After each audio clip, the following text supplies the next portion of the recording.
But I became a minister because in 2006 I went to live on the tiny island of Iona off the west coast of Scotland. And it's 1 mile by 3 miles. It's kind of in between Ireland, Northern Ireland, and the main land of Scotland. It's down near Islay, good whiskey country. And 250,000 people before COVID would travel to Iona every year on pilgrimage and for holiday.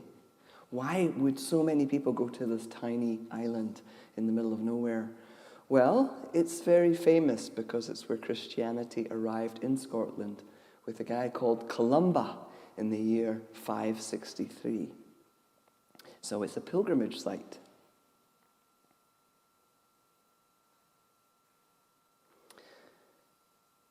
The Christianity that was there is very different than the Christianity that we have now. And I just want to give you, rather than a whole sermon on this, 10-second history of Christianity by a guy called Paul Smith. 10-second history of Christianity. Are you ready? Christianity began in Palestine as an experience. And it moved to Greece and became a philosophy. It shifted to Italy and became an institution. Went north to Europe and became a culture, and then it came over to America and became a business.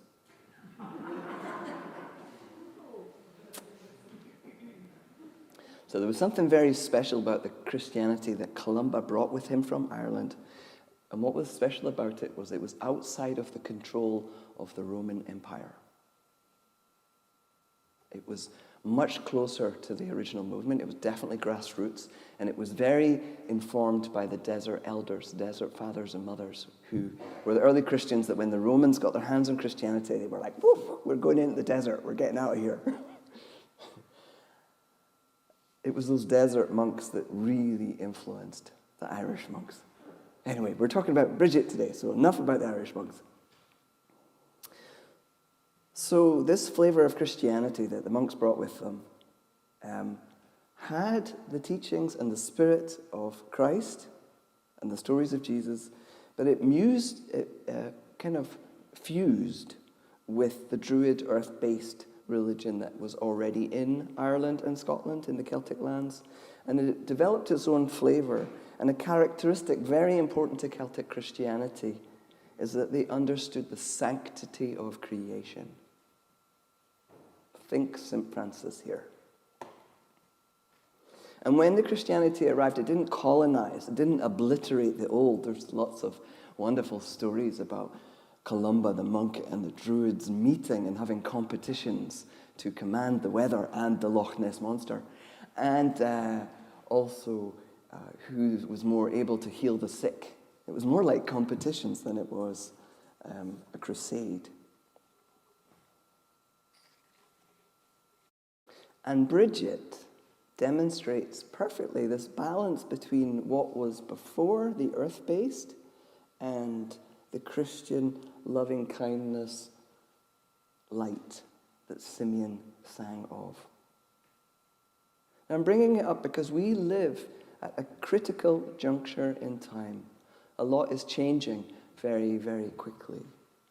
These are both interesting and dangerous times. And humanity, including Christianity, needs to do a 180 turn very fast. We need to attend to the sanctity of earth, the mountains, rivers, trees, mosses, tiny insects.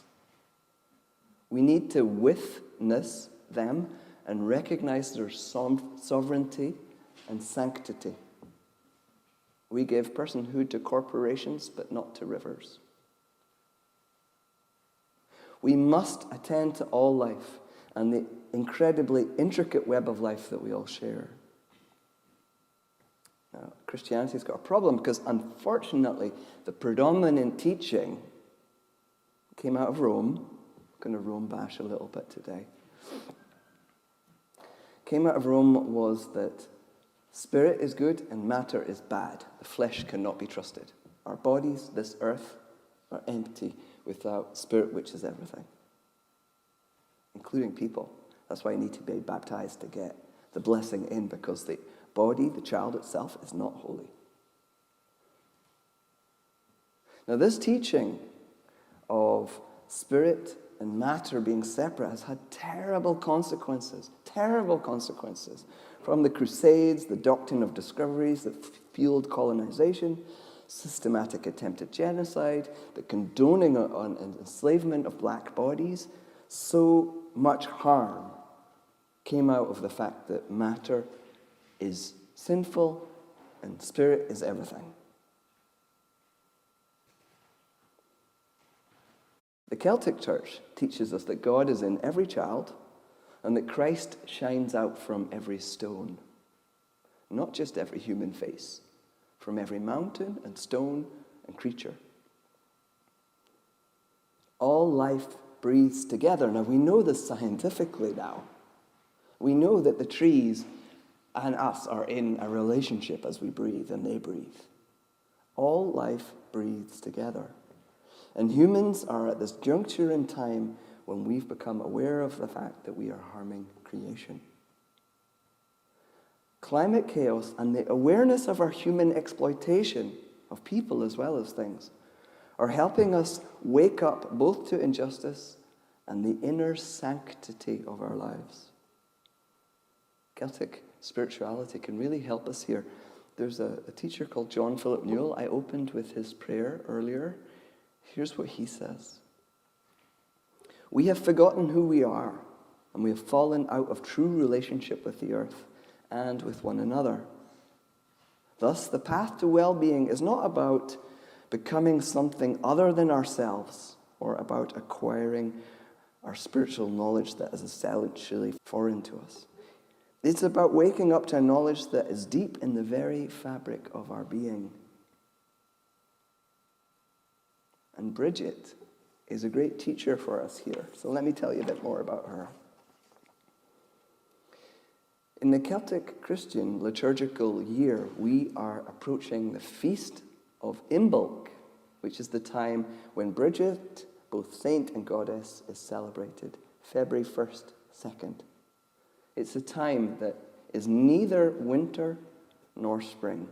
Remember, we're talking about a different landmass that has very different seasons. Winter comes much earlier in Scotland, and spring lasts much longer. Spring here in Vermont's like 1 week long. I find it a complete miracle every year. But what? Candlemas was placed here for a good reason. So Candlemas is when they would celebrate that prophecy of Simeon and Anna, the light for the world, and candles were brought into the church to be blessed. This time in the Celtic growing year is about the quickening of spring, the promise of Mother Earth providing another year of crops. And just in case you don't know, because I didn't know, quickening is a term that is used to describe the first time the baby kicks in the womb. The idea of a tiny baby suddenly is felt, and it's not just an idea anymore. There's a real thing there. And you feel it. Everything changes. Imbolc, that first appearance of new life in the soil long before the winter is over, is so important for me because it reminds me of the blessing, healing, resurrection, a new life that is programmed into us, into the trees, into all creation. Even here in Vermont at this time, I was looking out the window at the frozen rain on my lilac bush, and there was buds. Their buds are waiting, they're ready. They will be ready, but they're there already. The promise is given. Snowdrops. Do you have snowdrops? Do we have snowdrops here? There are these flowers that come up in about January, February back home, and the legend is that where Brigid walked, that's where these little flowers spring up. But they're amazing because they spring up right next to clumps of snow. Right? They're really these amazing early flowers, the promise of the year that is to come. And Brigid is a face representing that invisible presence of spring. She invokes both human compassion and the unstoppable force of nature that gently pushes a blade of grass through the concrete of the sidewalk. Brigid, the person who was Brigid, according to legend, was born in Ireland in the year 451. Her father, Duach, I'm not sure how to pronounce that, was a chieftain druid, and her mother, Brocha, was a Christian slave who'd been baptized by St. Patrick. She was born just before sunrise, and her mother was straddling the threshold of the house, so she was born neither in nor outside the house. And remember, her dad was druid, her mum was Christian. She is a threshold keeper, a coming together of different ways, which we really need in this time now. She was extremely kind to animals and creatures, and everybody loved Brigid.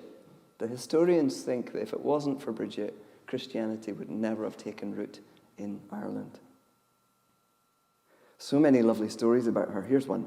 When she was 12, her father, the druid, got so annoyed at her because she kept giving away bacon and butter and all the things to the people who were poor.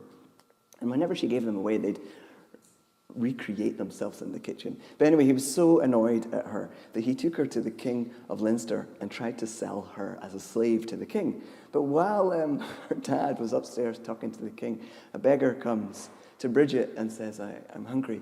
So she sees her dad's sword that has jewels on it and says, well, could you sell this and make some money and get some food? So she gives her dad's sword away. And he's so furious that the father starts ranting and yelling, and the king thinks this is wonderful and says, you need to let her go. You need to let her be a free woman. And that's how Brigid, at the age of 12, became a free person. A symbol associated with Brigid is her cloak, her healing cloak. There's so many legends about this cloak. And here's what's most interesting to me. The legends fuse her with the land of Ireland, which the word Ireland in Irish means body of the goddess. Very different understanding of landscape, isn't it, if it's the body of the goddess. So when she was a nun or older and had followers, she went back to the king of Leinster and asked if she could have land to build a monastery. And he said no. So she kept coming back and back and back. She wouldn't let it go. And eventually she said, I just need enough space, a small amount of space. I'll put my cloak down and you just need to give me the amount of space of my cloak. And the king thought, oh, I can do that. So she laid her cloak down at Kildare, and magically the cloak started growing and growing and covering acres and acres and acres. And the king was just like awestruck. And then he realized what was happening. And he was like, okay, stop, I'll give you the land, but you need to stop your cloak from growing. So this healing cloak that fused with the landscape. And there's lots of modern images that I find so helpful of Brigid wearing a cloak that turns into the fields and the cliffs and the mountains and the hedgerows of Ireland. She is a representation of the living compassion and Christ in the land that was known before Jesus was born on this earth, the light that was in the beginning, that is in all things. Just as earth outpours generosity, Brigid demonstrates this in a human way, which looks very much like social justice. Not only is she generous and compassionate, but she's also troubled, deeply troubled by the cruelty that people afflict on one another. And the legend is that she is the one that invented keening. Keening is that Irish singing that used to happen at funerals to help the mourners cry. I'd like to draw this sermon to a conclusion with one of my songs, which sings of Brigid. A friend of mine, a poet called Christine, wrote a lovely poem about the legend of Brigid and the fruit tree. And this poem really spoke to me. And I took some of the words and made this song that I'll play for you in a minute here. The legend is that Brigid wept for the cruel things that men and women did to one another. And where she cried, where her tears hit the earth, a fruit tree grew. And when it was mature, some say it was pears, other people say it was apples, That fruit, when people ate it, brought healing.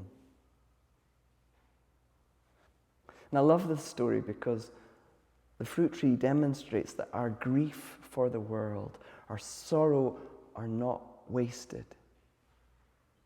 In fact, they become infused with the soil and bring healing to those that come after us.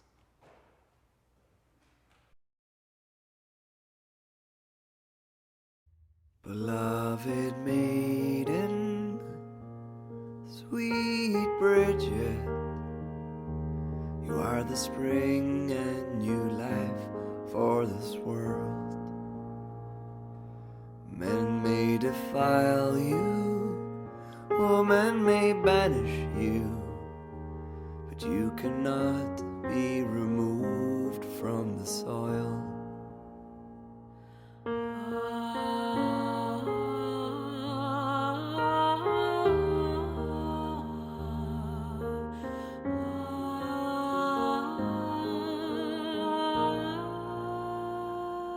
There was a moment you could not bear it all, and your tears soaked the earth for what you saw.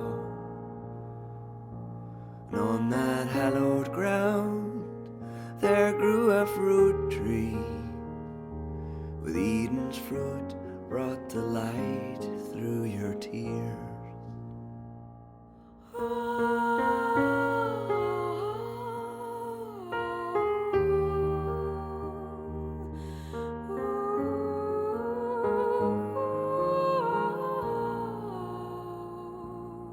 Oh, wise midwife, threshold keeper, there's a harsh, bitter cold in these times.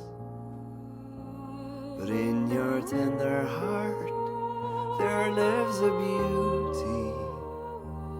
It's the gold that fills the cracks where we divide.